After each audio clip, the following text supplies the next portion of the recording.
Estamos de volta com o segundo bloco do programa Saideira. E quem nunca pensou em deixar de beber aquela cervejinha para não sair da dieta?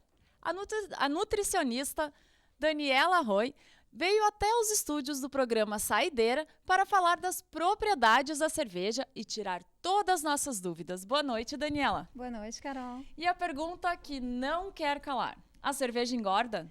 Bom, Carol, seguinte, a cerveja, assim como qualquer outra bebida alcoólica, ela fornece 7 calorias por grama, tá? Então é um pouquinho mais do carboidrato e menos do que a gordura, tá?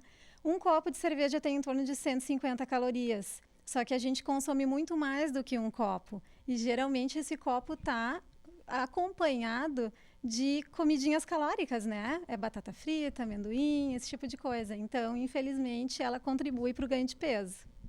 Certo. E quais são os principais malefícios do consumo exagerado da bebida? O consumo exagerado da bebida, da cerveja ou qualquer outra bebida alcoólica vai trazer algum prejuízo hepático, né? E também pâncreas, causando lesão nas células, e daí isso pode comprometer um pouco a saúde, né? Sim. E os benefícios, Daniela? A cerveja pode nos trazer algum benefício? Quando ela é consumida com moderação, ela pode trazer benefícios. Ela é rica em vitaminas do complexo B, em ácido fólico e também em complexos antioxidantes. Uhum. E a cerveja artesanal, ela pode ser considerada mais benéfica do que a industrial? A cerveja artesanal, ela é formulada com princípios mais nobres, né? Então, ela tem uma diferença bem grande da cerveja industrializada, que é produzida em larga escala e não tem tanto cuidado. A cerveja também artesanal, ela é produzida com, assim, nem tanta pressa, né, para a parte da fermentação. Então, ela é mais aconselhável para o consumo. E Daniela, para quem não quer abrir mão da cervejinha, mas também não quer sair da dieta, como é que faz? O segredo é o consumo com moderação e tentar não consumir tanta, digamos assim, tanta comida junto com a cerveja, né? No churrasco, consumir uma carne mais magra, diminuir as frituras. Então, esse aí é o caminho. Tá certo. Daniela, agradecemos a sua presença no programa de hoje. Carol, eu aposto que tu já teve dúvidas em escolher a cerveja certa para aquele momento especial. Como é que faz? Então, sim, eu tive exatamente por isso, né, que a nossa equipe foi até Ivoti conversar com um especialista em degustação de cervejas. Confira então a entrevista de Gisele Pereira. Beber cerveja é uma arte. Seja depois do expediente, naquele happy hour, no churrasco de domingo, na balada ou no barzinho, a cerveja está cada vez mais presente na vida das pessoas. Consumido por muitos, o que nem todo mundo sabe é que o tipo de copo, a temperatura, o modo de servir e até mesmo o armazenamento influencia na hora de apreciar essa bebida. Para ajudar os amantes de cerveja a conhecer um pouco mais sobre o seu sabor e seu aroma, o programa Saideira veio até Ivoti, no Pub Garagem 23. Beto, eu quero que tu conte pra gente de casa e pros apreciadores e amantes de cerveja como é feito esse líquido maravilhoso. Bom, a cerveja realmente, esse líquido maravilhoso, ele é feito com 4 ingredientes básicos: água, malte, lúpulo e fermento. Algumas cervejas podem ter ainda alguns ingredientes especiais, algumas especiarias, coentro, chá de Marcela, diferentes chás, anis, enfim, diversos produtos, inclusive frutas. Suco de fruta pode ser adicionado à cerveja. Mais de 95% de uma cerveja ela é feita de água. Então, a água é o ingrediente principal. E a água tem que ser limpa e inodora, né? O que a gente tem aqui para mostrar para o pessoal Nós de temos casa? Aqui, então, 3 tipos de malte, né? Um malte pilsen, um malte de trigo e um malte torrado. Sempre que a gente faz uma cerveja escura, a gente usa um malte torrado. Para cervejas claras, são maltes sem torrefação nenhuma. Todas elas têm os mesmos ingredientes, muda um pouquinho aqui, um pouquinho ali. A gente tem mais de 83 tipos de cerveja, né? Todas são feitas com esses ingredientes básicos. Podem ter adicionados frutas ou algumas especiarias. pessoal está fazendo até cerveja de pinhão hoje em dia. Então, basta colocar um amido junto que ele vai se transformar em açúcar e álcool. E qual o grande diferencial da cerveja e do chopp? Bom, o chopp, na verdade, no Brasil, a legislação diz que ele é uma cerveja não pasteurizada. Ou a cerveja é um chopp pasteurizado. Então, a formulação é igual, tanto para a cerveja como para o chopp. A diferença está na pasteurização. A pasteurização serve para deixar a cerveja mais estável, para ela poder ficar 6 meses na prateleira do supermercado, por exemplo. Um chopp tem que ser bebido, quanto mais fresco, melhor. Quais os tipos de cerveja que são mais consumidas atualmente? Bom, o Brasil é um país que consome cerveja a uma temperatura mais gelada sempre. Então, quanto mais leve a cerveja, mais apreciada ela fica no Brasil. Com essa nova onda de cervejas artesanais, o pessoal está começando a optar por cervejas mais amargas, com mais lúpulo. Então, cervejas mais lupuladas, onde o amargor ele se extrapola um pouco ao comum que a gente está acostumado. Independente disso, também, cerveja muito consumida, principalmente no verão, é uma cerveja de trigo, que é uma cerveja refrescante, um pouquinho mais encorpada, né? Considerando que água não tem corpo e todinho é encorpado, né? Uma cerveja de trigo ela tem um pouco mais de corpo, ela é um pouco mais densa. Com espuma ou sem espuma? Sempre com espuma. A espuma é muito importante para dar estabilidade ao conteúdo. Então, quando a gente tem um colarinho de espuma, ele vai estar separando o oxigênio, que é o maior inimigo de uma cerveja, é o oxigênio e a luz do dia. Né? Então, essa espuma vai estar separando o oxigênio da cerveja, não deixando oxidar o líquido. Eu vejo que tu tem aqui alguns copos. Queria que tu pudesse dizer para que tipo de cerveja é cada um deles. Bom, a gente tem então assim, ó, 3 tipos de copo aqui, né? Que a gente consegue explicar rapidamente. Esse aqui é um copo de cerveja Weizen. Toda uma garrafa de cerveja, ela tem que entrar num copo.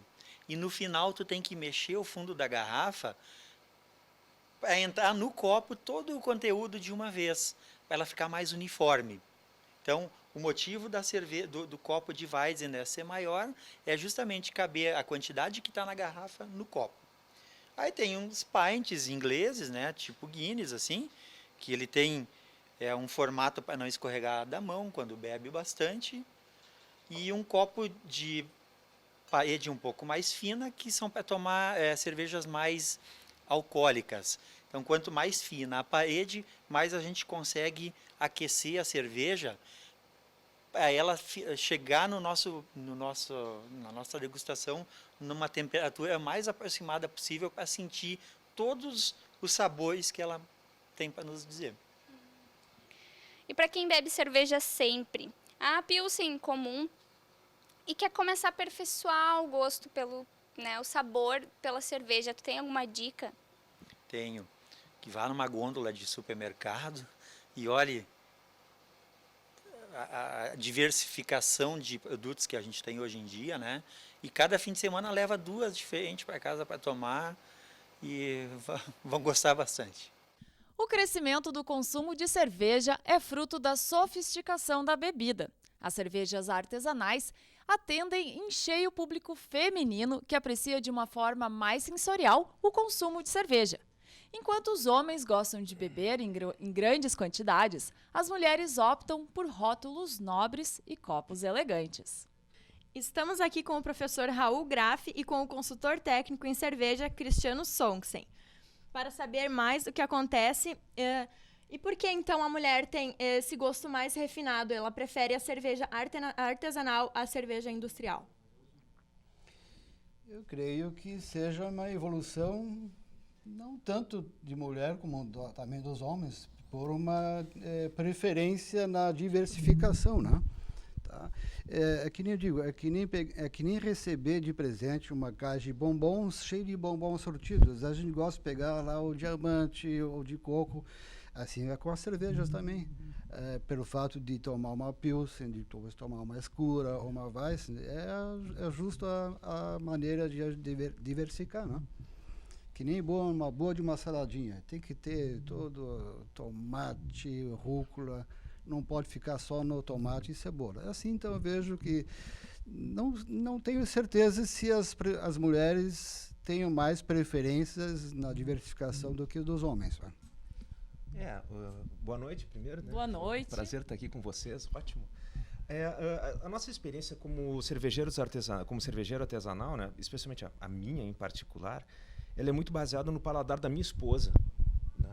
Sim, então ela não gosta muito de cervejas com muito amargor, né? Então as nossas cervejas, especialmente as nossas cervejas de trigo, né? Ali que a gente produz, nós usamos realmente o mínimo de lúpulo necessário para manter a conservação da cerveja. Né? Então isso foi uma característica que no decorrer desses anos produzindo cerveja artesanal a gente notou que muitas mulheres não gostam de cerveja ou deixaram de consumir cerveja justamente por achar a cerveja uma bebida extremamente amarga. Né? Então isso é uma das coisas que a gente nota. Se a gente gostaria de beber, é interessante sempre pensar assim, poxa, eu vou fazer a cerveja artesanal, né, a minha cerveja caseira, para eu beber, né, para minha esposa beber, né, para os meus familiares beber. Então, nada mais coerente do que a gente perguntar, olha, o que você achou da cerveja que eu fiz? Você achou muito amarga? Você achou muito frutada? Você achou, né, com quais características? Né? E baseado na opinião das outras pessoas e, logicamente, no gosto do cervejeiro, a gente vai adaptando as nossas receitas, né, para que elas se tornem mais palatáveis para as meninas, né? Mulheres, no caso, né, acima de 18. Tá certo. E, professor Raul, a gente sabe, como tu disseste, que tu produz cerveja em casa, né? Sim. Como um hobby, não sei. Mas conta mais o que te levou a produzir a tua própria cerveja em casa? Essa é uma pergunta muito legal. Eu e a minha bom, primeiro assim, eu comecei a produzir cerveja realmente há muito tempo atrás, mas até a gente estava conversando ali nos bastidores, né? O nosso acesso a matérias-primas era muito ruim, né?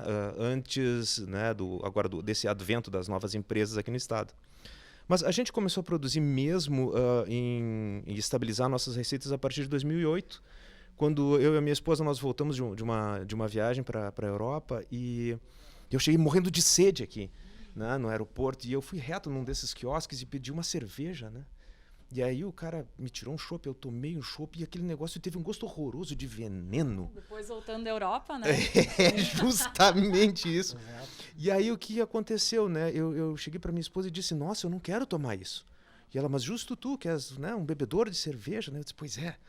E aí eu comecei a entrar em processo de falência, porque as cervejas importadas boas eram muito caras, não é mesmo? Então eu pensei, não, vou fazer a minha própria cerveja. Né? Isso por influência dela, obviamente. Né? Então foi assim que nós começamos, por um desagrado muito grande com as cervejas industriais. E como reclamar não adianta nada, a gente diz assim, em vez de praguejar a escuridão, nós procuramos acender uma vela. Né? Então foi isso que nós fizemos. Né? Tá certo. E Cristiano, tu também produz cerveja em casa, certo? Sim, eu queria também dar uma contribuição às mulheres. Sim. Da mesma maneira, também, minha esposa ela foi muito favorável. Porque eu vim de um tempo que eu trabalhei durante muito tempo em cervejas grandes. Tá?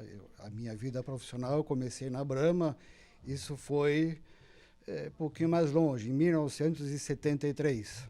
Tá? E em casa, quando já morávamos em Porto Alegre, minha esposa dizia, você sabe fazer cerveja? Eu diria, não sei fazer, porque eu sei fazer cerveja industrial. Pá. Agora, com o advento dessas ofertas em pequenas quantidades das matérias-primas, aí minha esposa e meu genro começaram a insistir e um dia me deram um lindo presente de grego, uma panela, um clarificador, e a partir daí, então, eu comecei a ter a satisfação de formular as minhas próprias cervejas.